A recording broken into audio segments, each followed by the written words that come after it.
Hey, how you doing? James Ellis here. So glad you attended my little blah, blah, blah dog and pony show about the power of employer branding.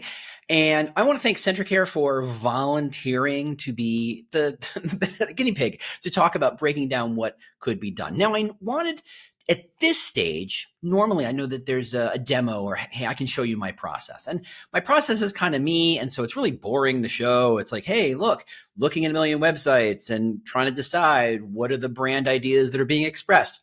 I can talk about that all day long, but it's boring. There's no question. You don't want boring. So what I decided to do was kind of show what you can do with a brand. Once you've really nailed down your brand, how do you express it? How does it change things? You know, the things you're doing every single day.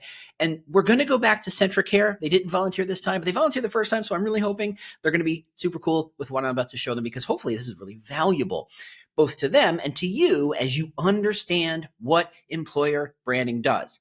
Now, taking a step back, most people just assume employer branding is this couple of magic words on a deck that they just repeat everywhere.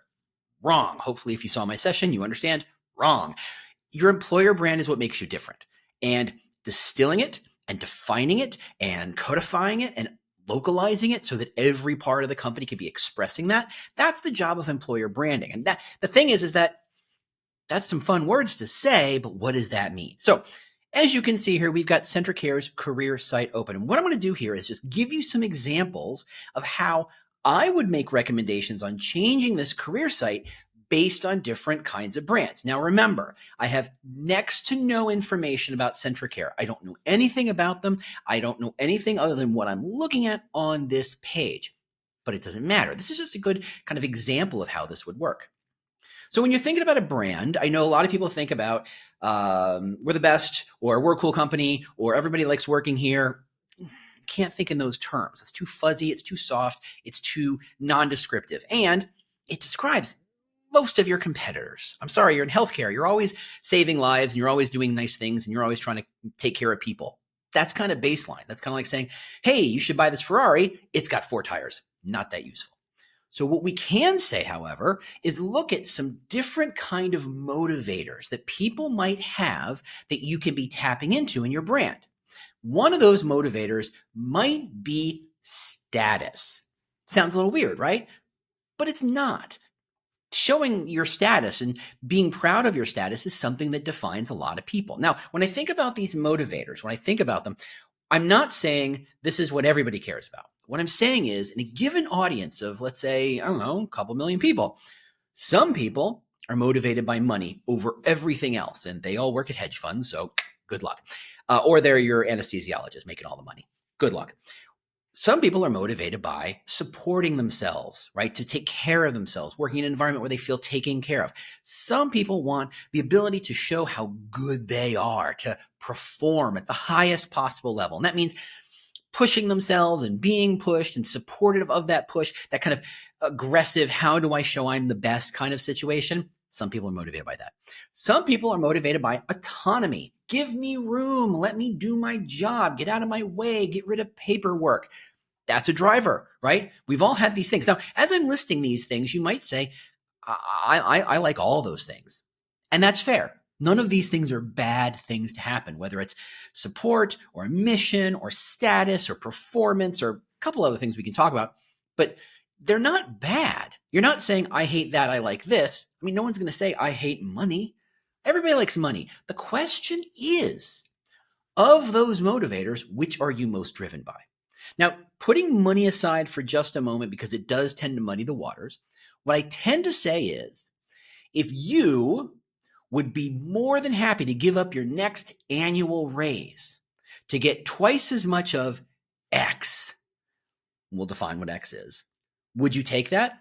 Now, I can imagine for everybody in the sound of my voice, there is something that you would want a lot of that would be way better than your whatever annual raise is going to be, right? If you had twice as much work-life balance, if you had twice as much support from your management and team, if you had twice as much feeling of personal satisfaction, if you had twice as much sense of status, if you had twice as much sense of performance, one of those things you're going to jump at. That's what we're talking about. So it's not that everybody likes them all, because everybody kind of does like them all. The question is, which is the one that's going to drive you? So looking here at Centricare, we talked about it. It's a find your purpose at Centricare. Nothing wrong with it. It's perfectly reasonable. It makes sense, right? Assuming you aren't competing with a million other hospital chains and clinics who are also kind of saving people's lives and feel purposeful, right? That's the question. It's not that it's bad. It's just that it's not different enough to really kind of drive. If I'm looking at this and I'm looking at Mayo Clinic, you're going to tell me you have more purpose than Mayo Clinic? That's a tough sell. Just saying, it's a tough sell. Okay, so what do we do? So let's go back to that first motivator, status. Good. Okay. So let's say status. How would I change this if Centricare decided their brand was all about status? Okay. So instead of saying find your purpose at Centricare, I might say join the leader in whatever location's healthcare. Join the healthcare firm of the Midwest.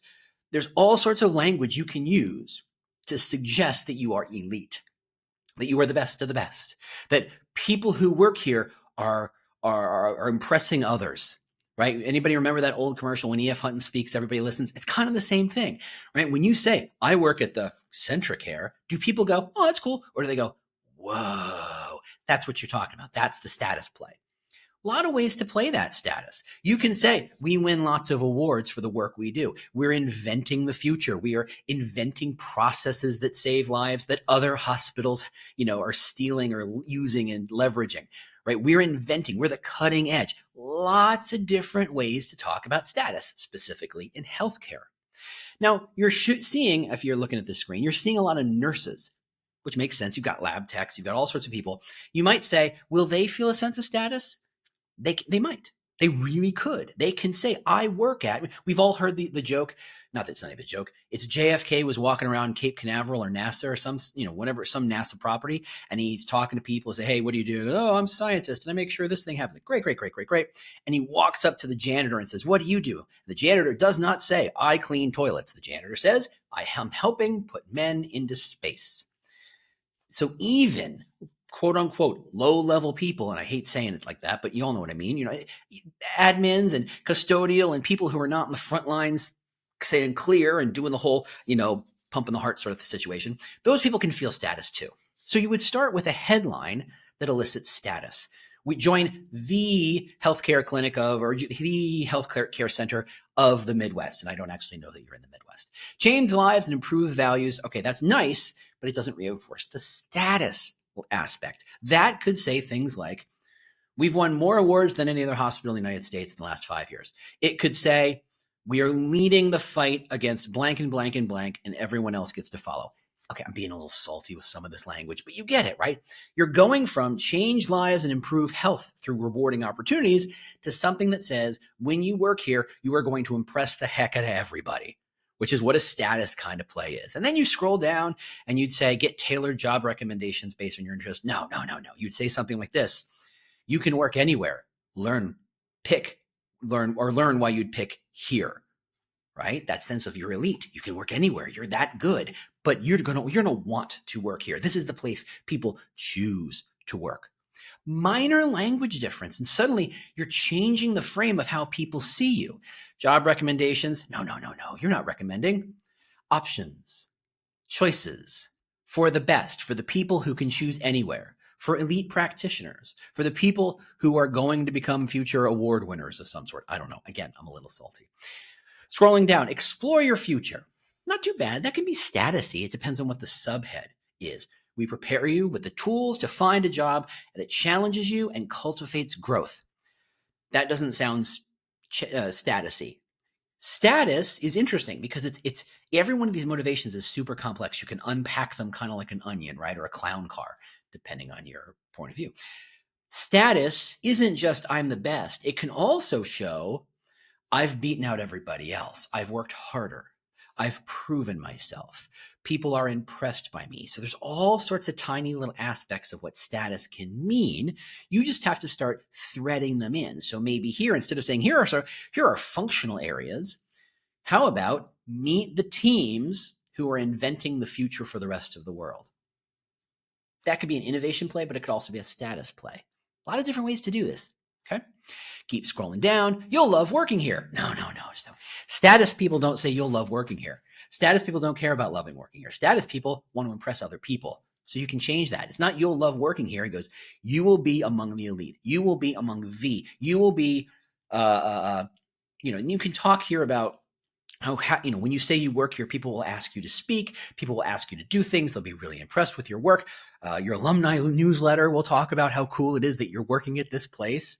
That is status. Our story, I'll keep our story, but over the past 138 years, CentraCare has grown to become one of Minnesota's largest healthcare systems. I was right, Midwest.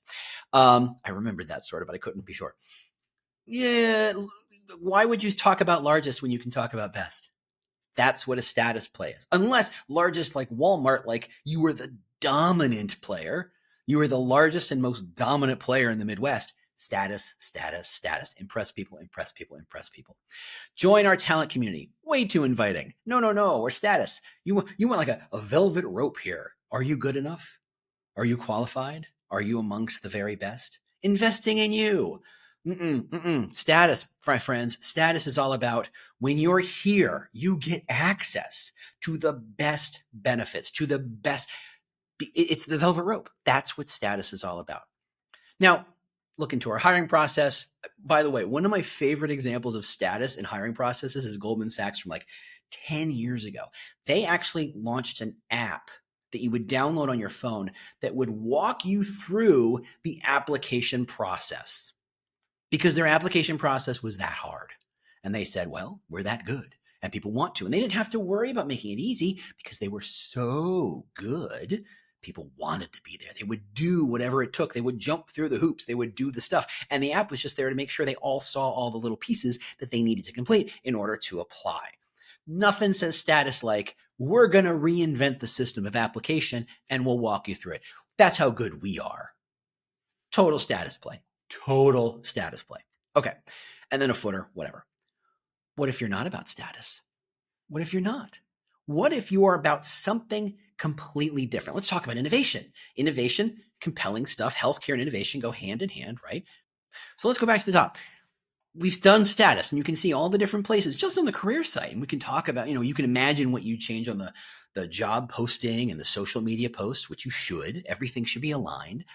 Let's do innovation now instead of status. Now, status and innovation, not too different, but it's all about how clearly you express that innovation. So the homepage, find your purpose at CentraCare? No. You're inventing the future. You're inventing the best technology. You're inventing the techniques that will save lives around the world. You are building the future. Innovation is all about future facing, and you are part of it. You are creating it. You can talk about leaving your fingerprints on the future. You can talk about you're adding your 2 cents and your knowledge to creating a better healthcare outcomes for everyone in the future. Innovation is all about future. So instead of changing lives and improving health through rewarding opportunities, get rid of opportunities. This is all about changing lives. You, and put the agency here, and you are changing lives. This is interesting. This is super subtle. It's not just change lives and improve healthcare. That's a very passive phrasing. It happens. Change lives and improve. Not necessarily that you will. Maybe it's we will, or maybe they will. But it will. Change will lodge. Lives will change. That is super, super passive. Innovation says you will change lives. You will create something different. You will invent. You will be a part of the invention of the future. You. It's got to be more direct. By the way, using passive language like that is a great sign that your brand is not sharp enough. You don't know what to say. You don't know who to say it to. And so consequently, you kind of soften your language as much as possible to kind of appease and appeal to everybody. So soft language, passive voice, stuff like that, great sign that you need to sharpen your brand. Let's keep going. Innovation, remember, get tailored job and recommendations based on your interests. I like tailored. Tailored can be innovation focused. It can also be individual focused. There's a lot of different ways to play that. But again, you're leaning into innovation. Maybe it's something like up to the minute updates on jobs just for you. That feels a little more innovative than just get some recommendations. Again, it's just tiny changes in language that clearly change how people see you. Job recommendations. Again, how can we sharpen that to be more innovation, more about innovation? These are the people, this is how we're going to be changing the future. These are the people or the roles that are going to help us build a better world. Something like that. Again, it doesn't have to be as cheesy as that, but it's what you're going to see is that you don't just say it at the top and you're done. You have to weave it through every single place you can. If there's a way you can embed a pixel that further proves your brand, I say do it. Everything from apply now, is that the right button? What about grow? What about join? What about, there's so many different verbs you could be using. Apply is so transactional. It's so HR centric. It's not brand centric. Can you come up with language that kind of talks about status or innovation or support? Yeah. And that's where they should show up. Honestly, it's in the boring places that really your brand manifests itself very clearly.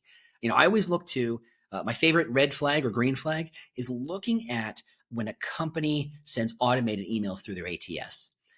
Sadly, I would guess that at least 30% of companies who implement a full-scale ATS have not changed their automated email touchpoints beyond adding the company name, right? It's still the same language the software came with. And I'm going to tell you, I have no problems with Lever and Workday and Greenhouse and whoever else, but I wouldn't trust them to write my automated touchpoints. No, they're not. They're software designers. They're not writers. They don't understand what we're trying to say. That is a great place where you should be threading these, branded ideas into the language. Just change the language. It reinforces, we care about this thing, we care about this thing, we care about this thing, we care about this thing. Continue. Explore your future. Hey, that's pretty innovative already. It's got future in that sense, but I'm sure that subhead we could tighten up a bit. We prepare you with the tools to find a job that challenges you and cultivates growth. Okay. CentricAir, this is set out of love, right? We're all friends here. We can all work. You're kind of hitting too many buttons here. Tools to find a job that challenges you, cultivates growth, freedom, support, career next level. That's not 1 to 6, and I can't count 6 motivators you're trying to hit with what is, it's only a single sentence. Why didn't you mention the kitchen sink while you're there, right? It's got that kind of thing. You're trying to trigger too many things. So if you're talking about innovation, talk about challenge, talk about the result, talk about the invention, talk about the creation. Innovation is all about having that sense of I'm building something from what seems like nothing. Exploring your future by helping us build the future. Okay? Just something like that. I'm not saying get rid of all this language. I'm just saying when you're trying to build a brand, when you're trying to build a strong, sharp brand, anything that deviates from that core brand message is noise. And anything that gets too noisy gets ignored. So your job is to figure out every single part of the language where you're trying to put forth a message intentionally, make sure it's aligned to the right thing. Okay, we continue. And honestly, your work here is spent, how do you explain innovation in administrative support? This is a really interesting challenge. And in fact, it's worth getting into because I don't expect a lot of innovation in administrative support, but if you show some innovation in a place that normally doesn't see it, that tells me how much you care about innovation. This is a place where it's like a litmus test. It's easy to say that our development team innovates all the time. Every development team innovates. It's places where you don't expect it that proves the point. Say you're supportive and fast moving. Great. Tell me about your legal team, right? Show me the places where the brand shouldn't thrive, but it does. It proves the point. That's what we're trying to do. You'll love working here. Again, why? Give me the innovation spin.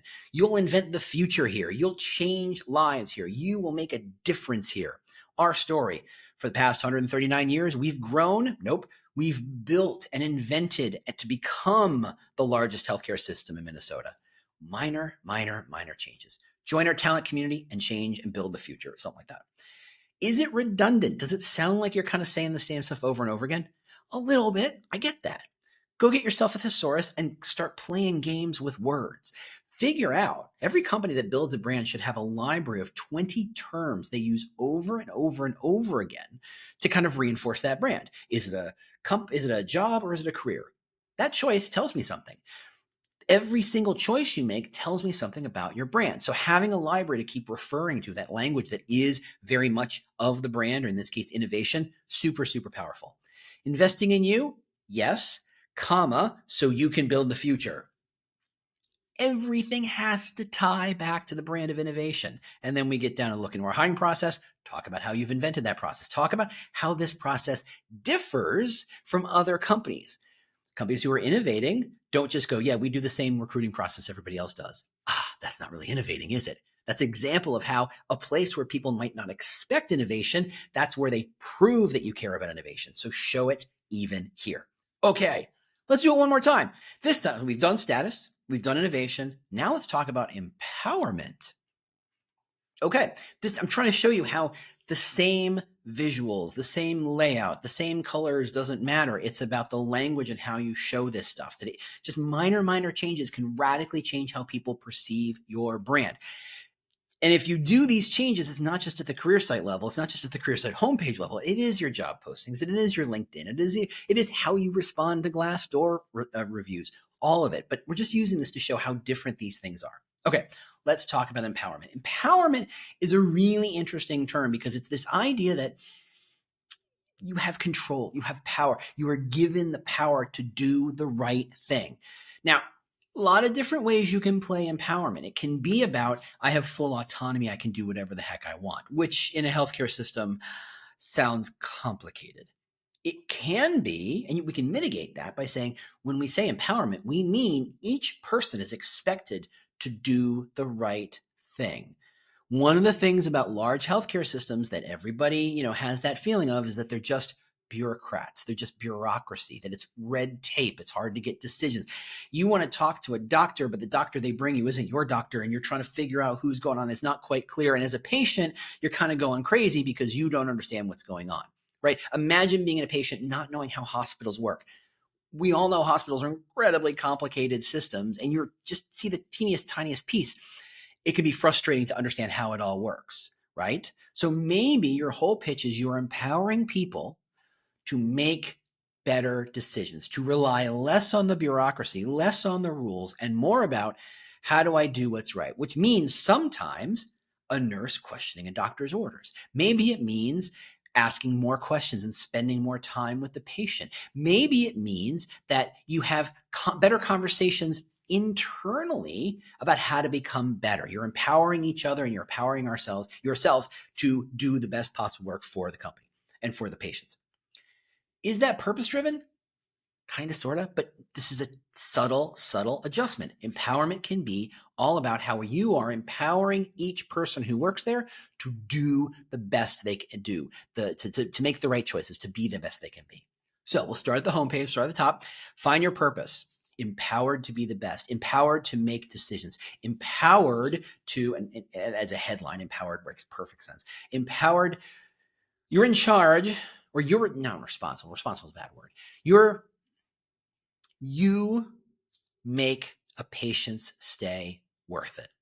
It's horrible language, but you get what I'm saying, right? There's so many ways to talk about empowerment here at the top. And you hear at the headline to say lab techs and nurses and doctors are empowered to make better decisions because it's not about serving the company. It's about serving the patient because ultimately serving the patient leads to positive business outcomes, blah, blah, blah. Empowerment. Change lives and improve health decisions through rewarding opportunities? No. By being empowered to be your best. Minor change. But again, you'll see, as you see that kind of thinking multiple times, it changes how people perceive the work. Get tailored recommendations to be based on your interest. How would someone who is empowered say that and want to hear that? Maybe it's about, you're in charge of your career, keep up to date on what's going on with CentraCare. Just minor changes. Job recommendations for you, we could probably tweak that, but it's not too bad. Apply now. Maybe it might be join us. Maybe it's take charge. Maybe it's what can you become, right? Why does it have to be actiony and so passive? Apply now, right? This is not directed at a person. Why is it you can be a part of this? You can play a part. You have something to add. Why isn't that the language of the button? Explore your future. Okay, there's nothing wrong with it, but empowered to build your own future, empowered to create a better future for others, empowered to, finish that sentence. What is that? What is it? Is empowered to be your best? Is empowered to help others? Is empowered to be the best? Empowered to be the best team player to help the business grow, and that's how you're empowered. Everybody's kind of empowered differently. This is where localization happens. You're figuring out, how do you tie this big idea like empowerment to what a operational support person would do or a business professional would do. That's where the job is. You'll love working here. Love is not an empowering word. What if it is satisfaction? You will see the value you bring to bear. You will see how your working here makes a difference. You will, and that's that sense of empowerment. There's got to be the other side of it, of the outcomes of being empowered. Feeling empowered is nice, but you can be self-delusional and feel empowered. The question is, how are you empowered, and what does that lead to? And it can be different levels of respect between nurses and admins and techs and doctors, right? Do they feel like it's a hierarchy? If they're all empowered, you're kind of subtly breaking that hierarchy down.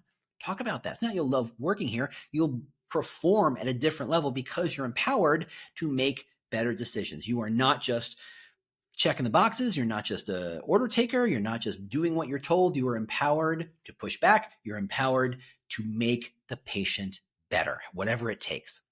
A great example of empowerment is the Ritz-Carlton. They have a system where anybody who works there, and that includes the people who make beds and vacuum the hallways, they are empowered, there's that word, to spend up to, I think recently it was $2,000 to solve a client's problem, someone who's staying at the hotel. And even if they're there to vacuum the floor and the person says, oh no, we gotta, my sink is flooding. The person who sweeps the floor is not there to say, okay, I'll call the plumber, they'll be here and they'll figure it out. No, they're going to call the plumber and they're going to stand there and they might go buy a wrench and they might go turn off the thing right there to solve the problem immediately. They are 100% empowered to make those decisions. If it serves the person who's staying, the guest, there is no questions asked spending up to $2,000. That's empowerment. So show me at this stage how you're empowering your people. This is where proof points start to show up. You don't have to get super detailed, but you can kind of head nod and indicate, what do you mean by empowerment? What does empowerment look like at this stage? Our story, over the past 139 years, CentraCare has grown to become one. Blah, blah, blah. We've empowered the doctors to perform at their best. We've empowered our healthcare professionals to achieve more. We've empowered them to feel like they are truly part of a larger system that supports them. You're pulling in threads from other ideas, but if you label it as empowerment, because empowerment is kind of one of those funny terms that isn't like completely separate, you can still reinforce the empowerment message. Join our talent community. Again, how are you empowering people? Join our sounds not completely passive, but it could be more direct. Learn more about what it takes to work here. Learn more about how people are empowered. Just reinforce, investing in you. At CentraCare, we empower you to work your best here by taking care of you at home. Good headline for that, right? Again, rewrite it. That's what it takes. Just in one page, we've completely rewritten that CentraCare homepage to reflect 3 very different brands.